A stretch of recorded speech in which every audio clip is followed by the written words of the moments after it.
Watching the Fox Report. Mr. Trump back in Washington tonight, returning yesterday after a speech in Davos, Switzerland, where the president touted America's economic success, a theme he is also expected to address Tuesday night, along with infrastructure, immigration, trade, and national security.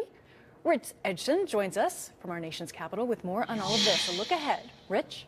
Now, good evening, Molly. And senior administration officials are giving us some more detailed look at what the president is expected to say to Congress and the nation on Tuesday night when he delivers his State of the Union address.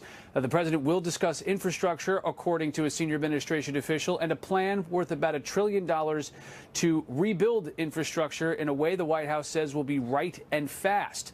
The official also says the president will outline efforts to fight terrorism, discuss North Korea, and provide an emphasis on fair and reciprocal trade. That's something, trade, that a number of folks are looking to see which way the administration goes and how aggressive the president will get on or changing the international trade regime. A official who is involved in the discussions with the president's State of the Union address says that there will be a more empathetic president, a more bipartisan president, and then after the speech, cabinet officials will fan out to reinforce the president's message. One that the official says will be about Congress moving to action, but also about items that this White House has already accomplished, like tax reform. The official says to expect another speech on tax reform from the White House for the president early next month. Part of these discussions also going on Capitol Hill right now involves immigration and keeping the government open. That funding authority ends on February 8th. The White House has given an offer on immigration, protecting 1.8 million so-called dreamers, those who were brought to the country illegally as children, in exchange for billions of dollars, $25 billion in a border wall, and ending chain migration and the visa lottery system. The president says he is interested and wants to keep those DACA recipients in the country. If we make the right deal, I think they will. These are people that have very strong opinions on DACA and on immigration generally, and I happen to think they're largely right. Look, we're going to try and make a deal on DACA. We have a good chance of making it. What we need is we need the wall. We need security. We need security at the border. We have to stop the drugs from coming in. We need safety, and we need a strong military. Senate Minority Leader Chuck Schumer has rejected that White House offer as the negotiations continue, largely on Capitol Hill, to try to figure out a way to fund the government, to deal with the dreamers, to deal with immigration. All of these issues have been tied into one another, certainly when the government just recently shut down for that long weekend, as those discussions continue. Yes, Molly, fascinating week and a half or so ahead. As always, in Washington seems to be fascinating nonstop. Rich Edson, thanks for the report. And as President Trump readies for the State of the Union, he continues to tout America's economic progress. Mr. Trump using his speech before world leaders in Davos yesterday to push his America First agenda and urge global investment in the United States. There has never been a better time to hire, to build, to invest, and to grow in the United States. America is open for business, and we are competitive once again.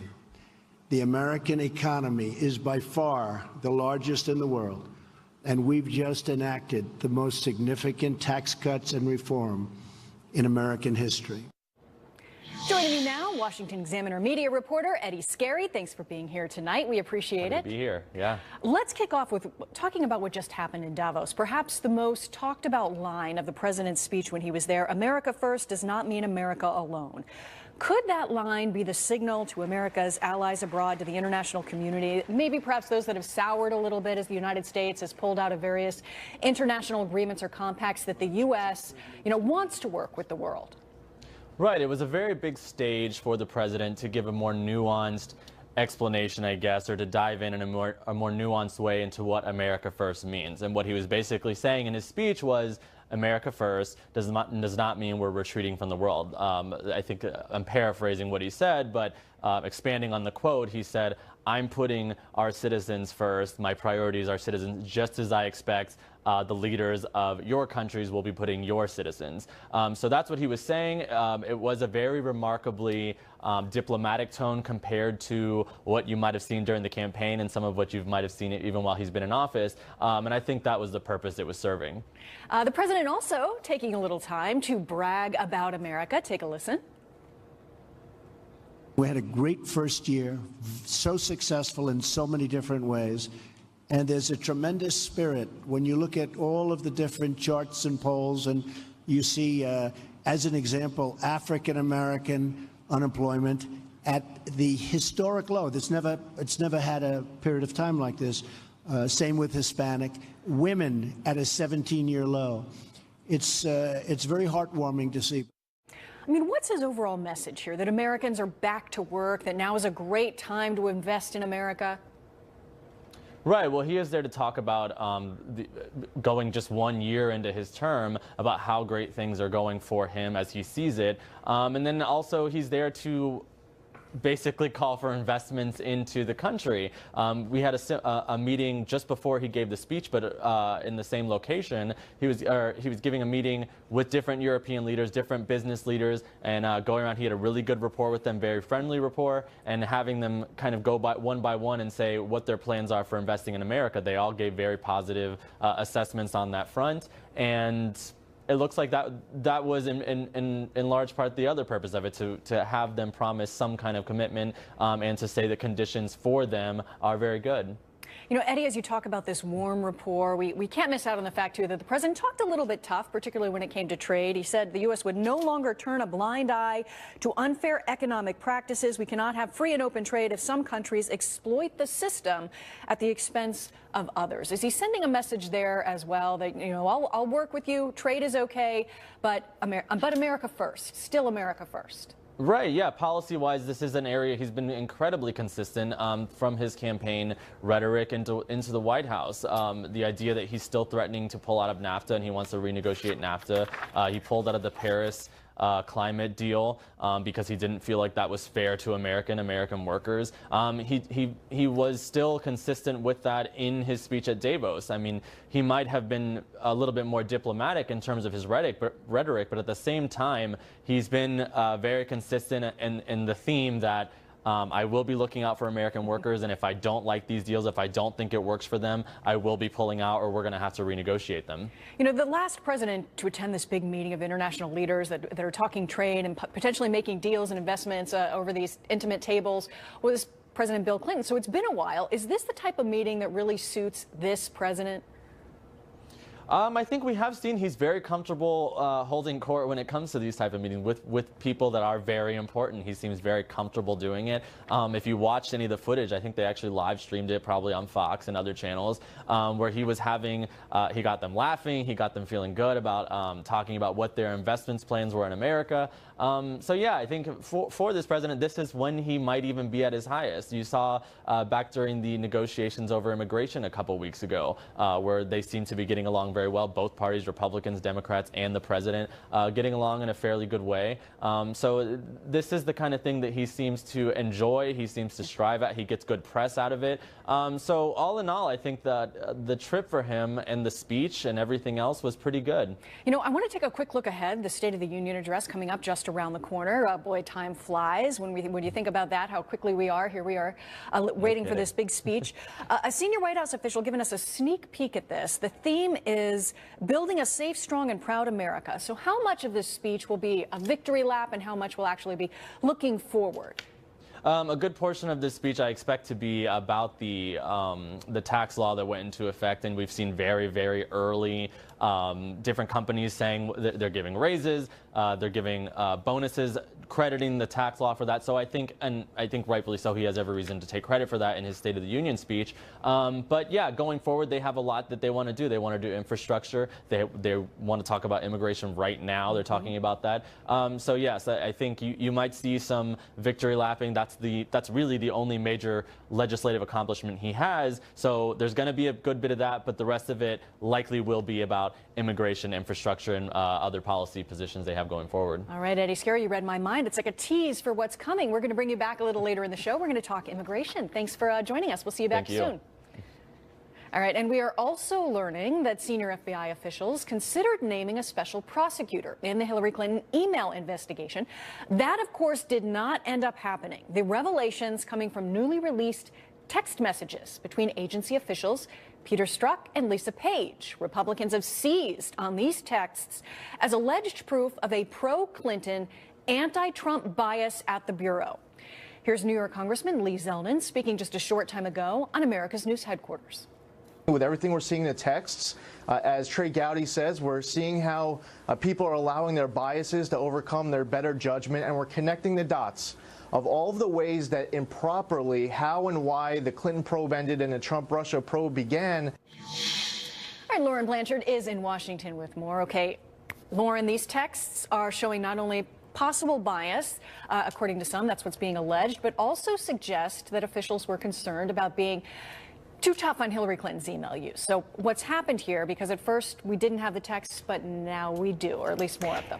Yeah, Molly. Well, the DOJ Inspector General says after a technical glitch, they were able to recover thousands of text messages found on 4 phones that belonged to the officials, now demoted FBI agent Peter Strzok and reassigned FBI lawyer Lisa Page. The texts released by Senate Judiciary Committee Chairman Chuck Grassley suggest senior FBI officials were concerned there could be backlash from Hillary Clinton if the Bureau investigated her email use too rigorously and she were elected president.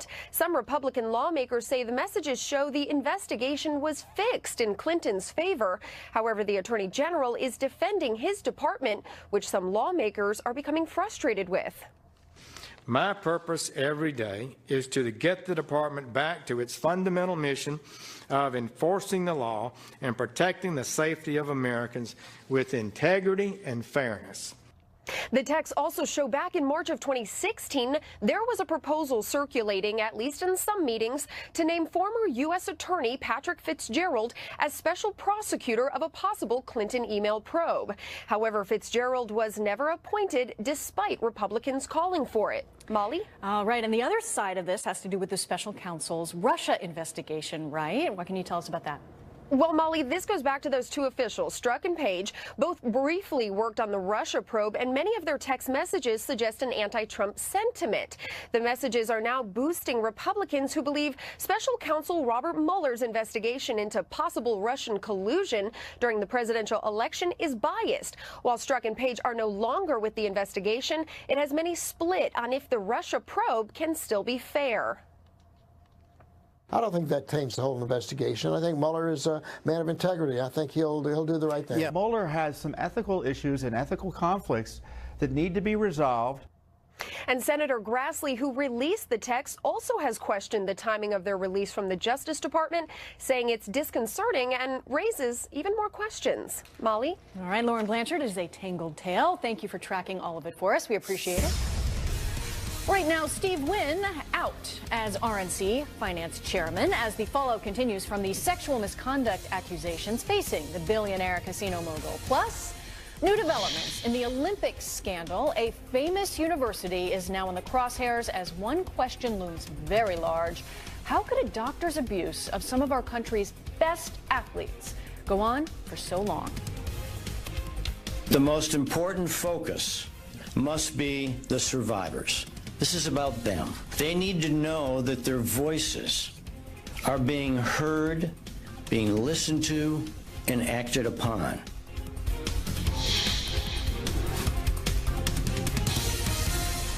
A sex abuse scandal that rocked the Olympic world could soon rock college athletics too. A full investigation will be launched into what happened at Michigan State University after the former sports doctor Larry Nassar's sex abuse scandal.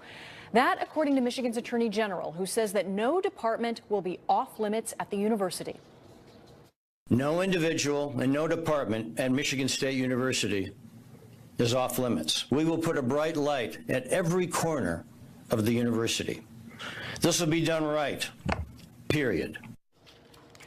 Larry Nassar is facing 40 to 175 years in prison for sexually abusing some of our country's top gymnasts. More than 150 women and girls testified against him during the 7-day trial. Billionaire casino owner Steve Wynn stepping down as finance chairman of the RNC after multiple accusations of sexual misconduct. According to the Wall Street Journal, a number of women that have worked with Wynn described a pattern of inappropriate behavior going back decades. Wynn Resorts denies the claims, which sent the casino company's shares down 9% Friday. Will Carr is live in Los Angeles with more on this. Will, we are hearing from Steve Wynn at this hour. That's right, Molly. Late this afternoon, Wynn explained his decision to step down from his position at the RNC. In a statement, he said in part, "The work we are doing to make America a better place is too important to be impaired by this distraction. I thank the president for the opportunity to serve and wish him continued success." This firestorm was sparked by an extensive piece by the Wall Street Journal. The paper says its journalists contacted more than 150 people, dozens of whom conveyed a pattern of alleged sexual misconduct by Steve Wynn that has lasted allegedly for decades. One of the more damning allegations comes from a manicurist who accuses Wynn of forcing her to have sex with him back in 2005. And according to the Journal, Wynn later paid the woman $7.5 million in a settlement. Responding to the story in a separate statement, Wynn tells Fox News, "The idea that I ever assaulted any woman is preposterous. The idea that we may find ourselves in a world where people can make allegations regardless of the truth, and a person is left with the choice of weathering insulting publicity or engaging in multi-year lawsuits." He goes on to say the accusations stem from a battle with his ex-wife over a divorce settlement. At the same time, the board of directors of Wynn Resorts tells us that it's formed a special committee to investigate the Journal's claims.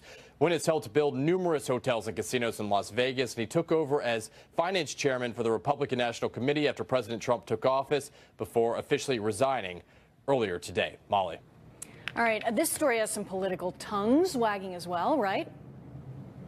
Yeah, absolutely. The allegations already rippling across the political world, especially after the Harvey Weinstein scandal and his links to Democrats. So the DNC releasing this statement in the exact words of RNC chairwoman Ronna McDaniel: "If you stand for treating women well and stand for the respect of women, you shouldn't take money from somebody who treated women with the absolute highest level of disrespect." And McDaniel releasing her own statement: "Today, I accepted Steve Wynn's resignation as Republican National Committee Finance Chair." We're still waiting to see if President Trump will weigh in. He's been a business rival and a friend of Wynn's for years. Molly. Thank you, Will Carr. We appreciate it. The Taliban taking responsibility for an ambush involving an ambulance in Afghanistan. What President Trump is now saying about one of the deadliest attacks inside that country in months. And look at this. The Seine River in Paris overflowing, and the flooding is just getting started. How bad is this going to get? 37 people are killed in a deadly fire in a South Korean hospital. 26 of the victims were over the age of 80. You could see people in the community attending a memorial for them today. The flames broke out yesterday in the southern city of Miryang. Police saying an electrical fault in the ER sparked it. The country hasn't experienced this deadly of a fire for more than a decade. The White House now responding after nearly 100 people are killed and dozens more wounded in a terror attack in Afghanistan. A suicide bomber triggering an ambulance with explosives to carry out that attack in Kabul.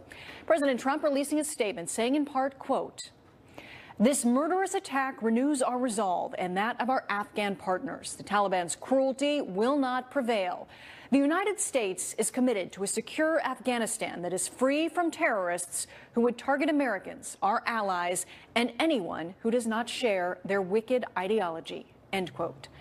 David Lee Miller has more. Molly, the attack Saturday in Kabul is being called an atrocity and a massacre. There is outrage not only because of the high death toll and great number of injuries, but because an ambulance used to save lives was used to destroy so many. The explosive-laden ambulance made its way past a checkpoint in central Kabul after the driver told police he was taking a patient to a nearby hospital. Soon thereafter, he detonated the device. Most of the dead are civilians, but security forces were also among those killed. The area where the attack took place has government offices, embassies, and many shops. The force of the blast shook the capital. I was in my shop when a powerful explosion rocked the area. All windows of my shop shattered. I was sitting in the office. Right after the explosion, it collapsed. The Taliban has taken responsibility for the blast. Reaction to the attack was swift. Secretary of State Rex Tillerson issued a statement saying, in part, the Taliban's use of an ambulance as a weapon to target civilians represents inhumane disregard for the people of Afghanistan and all those trying to bring peace to the country, and is a violation of the most basic international norms. Exactly 1 week ago, the Taliban killed more than 20 people at a Kabul hotel, including 4 Americans. ISIS is also trying to destabilize the country. On Wednesday, ISIS took responsibility for attacking the aid group Save the Children in the city of Jalalabad. In that incident, 4 people were killed. The latest attack will increase pressure on the Afghan government and the U.S. to combat militants in the country. The U.S.-led international military force in Afghanistan, meanwhile, says none of its members were killed in today's blast. Molly? From Jerusalem, David Lee Miller, thank you. The main river that goes straight through Paris is overflowing. Take a look at this video. This is the Seine. This river runs straight through the French capital, passing right by the Eiffel Tower and Notre Dame. Water levels are now nearly 11 feet above normal, the flooding closing many roads and canceling boat cruises there in the city. Authorities are even shutting down train stations, parks, the bottom floor of the iconic Louvre Museum. Forecasters expect that water to keep rising. Flu season hitting a deadly peak as the CDC reporting more children killed by the virus. What we're learning about one of the latest victims and what you need to do to protect yourself. Plus, President Trump set to outline his immigration framework Monday, but proposal already facing backlash from lawmakers within his own party. How the White House is pushing back. This merit-based system would better serve our national interests because it would benefit the American people, which is what this agenda is all about.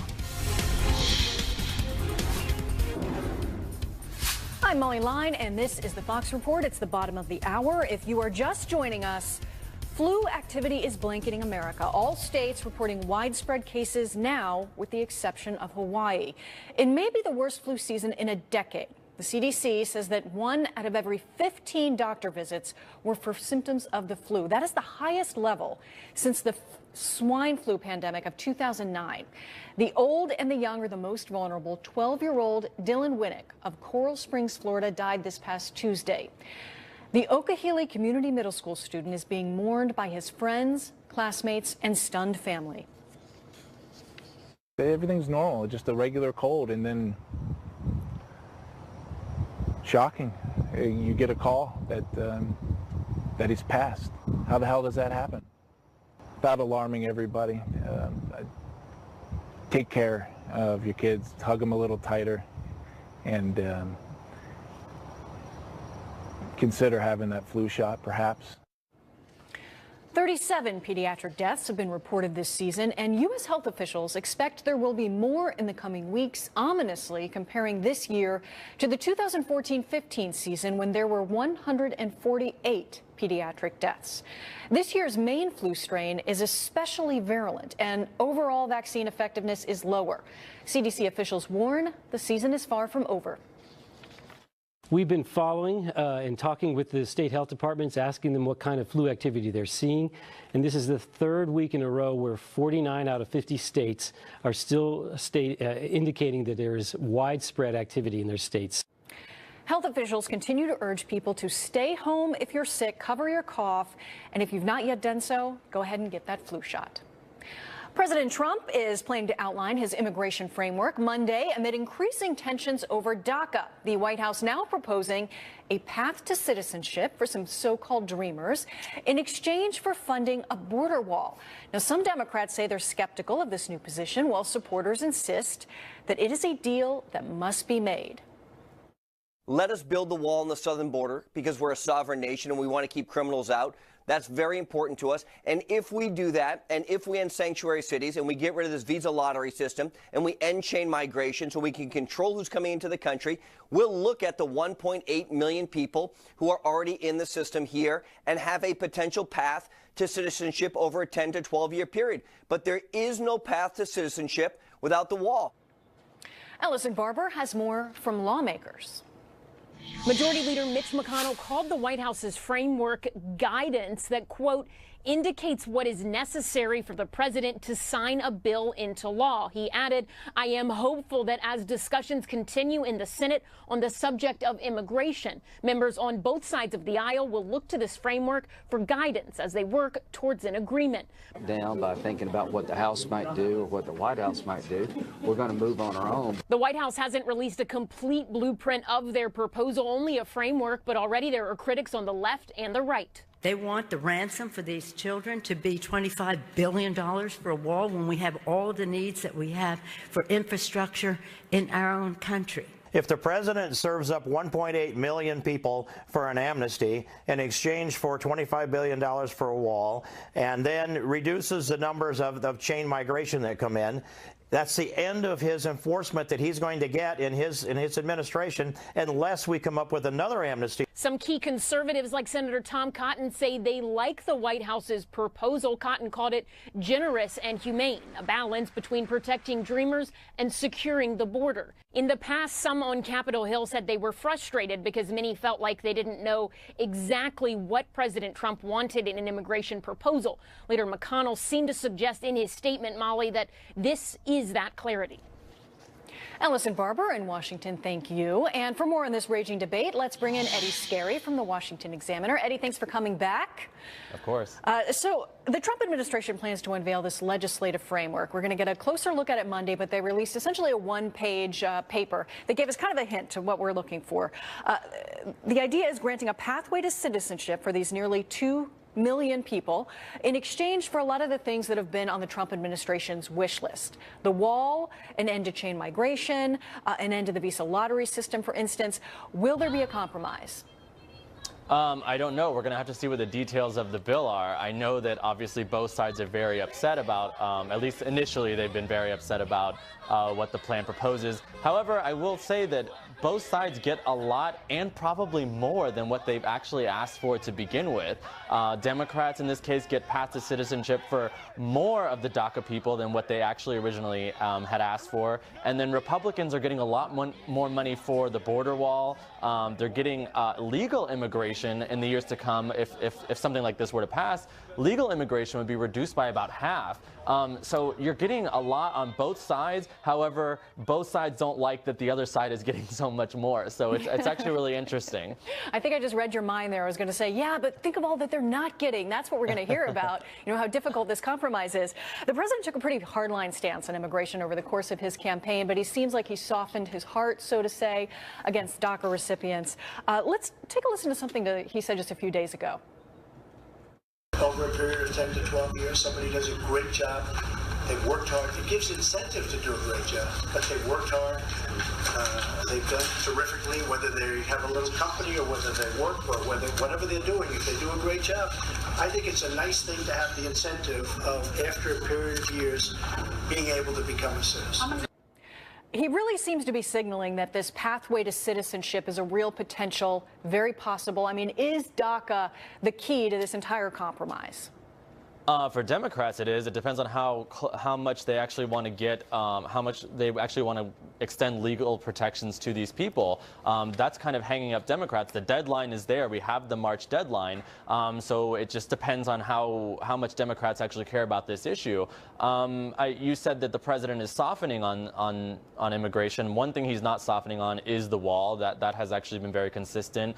And also, I would say it seems to be more that he understands the complexities of the issue, just like he did with healthcare. He came into office saying that day one we're going to get rid of Obamacare. It turns out that's a lot more complicated than I think he realized. The same is true on the issue of immigration. But so they've put a plan out. I don't know if they're going to compromise. It looks like both sides are getting a lot to talk about, and like I think in Congress, like all things kind of go. What one side's going to put forth, what they want to take away, is going to change everything, and then it just goes back and forth. You know, the rhetoric on this has been really tough on both sides. Here's just one little example. Senate Minority Leader Chuck Schumer, of course, writing on Twitter on Friday that DACA is a tool to tear apart our legal immigration system and adopt the wish list that anti-immigration hardliners have advocated for years. From the other side of the aisle, Republican from Iowa, Representative Steve King, he's an immigration hawk. He says illegals have no right to be here and have all violated our laws. This amnesty deal negotiates away American sovereignty. When you hear really kind of those two sides, where do you find the balance in between? Or are we leaving this up to folks that are willing to find the compromise, this 20 or so senators that are working towards a bipartisan deal? Well, right. Well, again, they're up against a deadline. So I think to call it a wish list, I mean, the White House has always been very open about how if they're going to deal with DACA, it's going to be there's going to be 4 issues. It's going to be DACA, it's going to be ending chain migration, ending the visa lottery, and they want a border wall. And I think who has the most to lose here? I think that in this case, it is Democrats. They're the ones that have kind of they staked a government shutdown on the issue. So they're the ones that are kind of up against the wall. On the other hand, you do have the White House and Republicans asking for a lot. So it will be very complicated. This is not going to be a quick issue that they get through, but they have until March. Yeah, well, let's talk timing a little bit, because the president wants the Senate to draft this legislation based on, the framework, what he's put out here, and introduce it by February 5th. That's a smidge over a week from now, and just a couple days before the government funding runs out. Will they get that much done? I don't know. I mean, we did see that Democrats, it didn't go well for them to stake a shutdown purely based on the DACA people. I don't know that they want to run into something like that again. I mean, polls showed that the American people don't think that they believe that it's an important issue. They do not believe that it's important enough to shut down the government. Do they want to run into that issue again? I doubt it. But at the same time, you never know. They may feel like they have a better hand to play at this point. I don't think that's true, but maybe they do. Eddie Scarry, Washington Examiner, thanks for joining us. We will be looking ahead to Monday and Tuesday. Will be very interesting. Thank you. All right, well, it has been nearly 50 years since the Tet Offensive in Vietnam. Fox News was able to speak with a combat photographer who captured this iconic picture. This has spanned generations. His story next. Plus, Secretary Rex Tillerson is in Poland for International Holocaust Remembrance Day and sending a message on behalf of the United States. That's next. We also honor the many heroic actions taken by those who gave shelter to the many who were condemned and put themselves at risk in doing so. A solemn day across the world as people mark International Holocaust Remembrance Day. The international community reflecting on the millions of men, women, and children killed. Secretary of State Rex Tillerson speaking at an event in Poland honoring the lives that were lost and vowing to confront hatred in all its forms.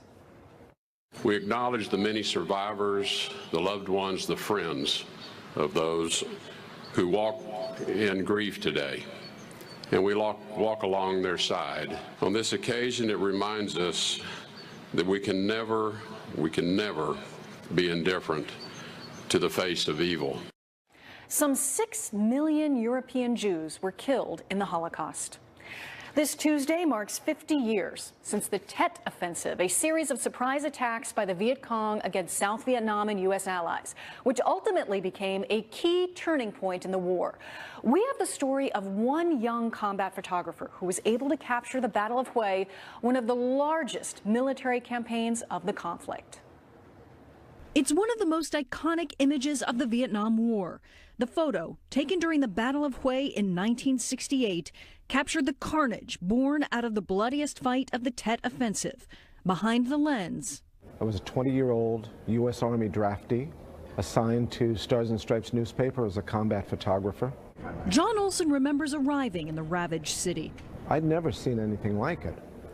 The fighting I'd seen was all jungle fighting. Hue was a pile of rubble. We were met by 18, 19, 20-year-old Marines. He followed the men as they fought to drive out the North Vietnamese and Viet Cong. That was 50 years ago. Today, his work is featured in a new exhibit at the museum in Washington, D.C., and uniquely, tactile versions of some of the photos were created for the blind. Olson sought to find the voices behind those he immortalized in film, but not all survived. Others remain nameless. This powerful photo's central figure is a handsome young Marine lying prone, close to death, shot through the chest. I knew I was hit really bad. I thought it was my last. Rushed off the battlefield, Alvin Grantham of Mobile, Alabama was just 18 years old. At an aid station, he was nearly left for dead. They figured I was too wounded to save, but after a little bit I heard someone say, "This one's not dead yet." Grantham is now a grandfather of 11 who admits the war still haunts him, but he is willing to share his reflections on this iconic photo. I hope it tells a story. It's a moment in time. You can see the carnage of the Battle of Way, and it's kind of an eerie picture, but I'm kind of proud of it too. Olson continues to look for the men in his photos. He set up a website, tet1968.com, where the public can aid in his search and share stories. The exhibit will remain on display through early July. A U.S. mayor getting pulled out of office as she faces federal corruption charges. The bombshell details about an alleged undercover sting operation. Plus, the White House says it's a necessity, but environmentalists say the border wall could have a devastating effect on wildlife. A report from a Texas community that is in the middle of it all.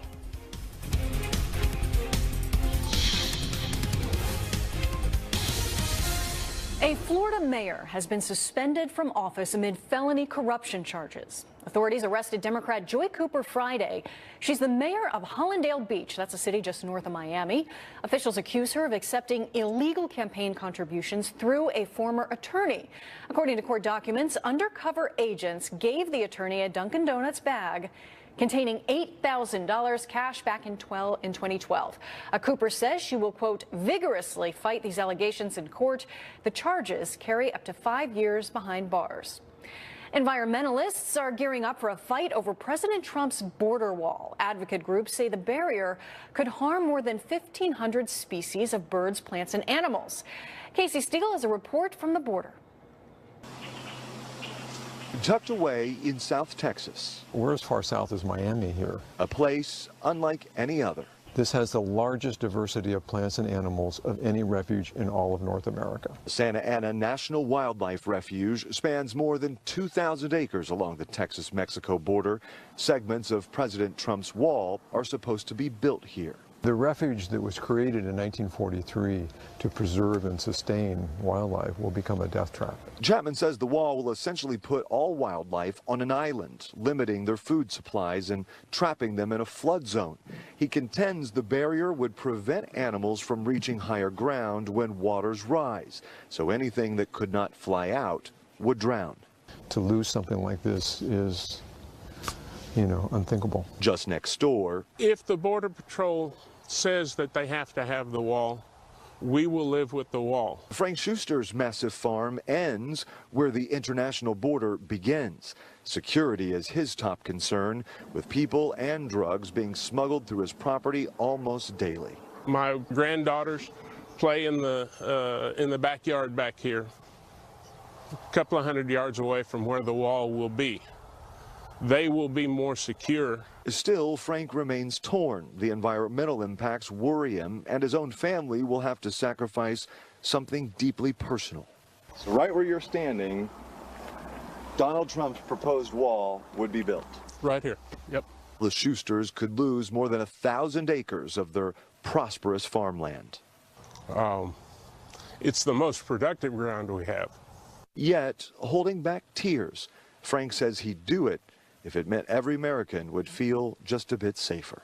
Legal challenges are already starting to stack up in court. Various environmental groups, not just in Texas, pulling out all the stops to either try and halt construction altogether or at least buy more time to come up with a new plan. Casey Stegall reporting from the U.S.-Mexico border in Texas. Thank you. A Florida couple stumbles across a message in a bottle. Wait until you hear where it is from.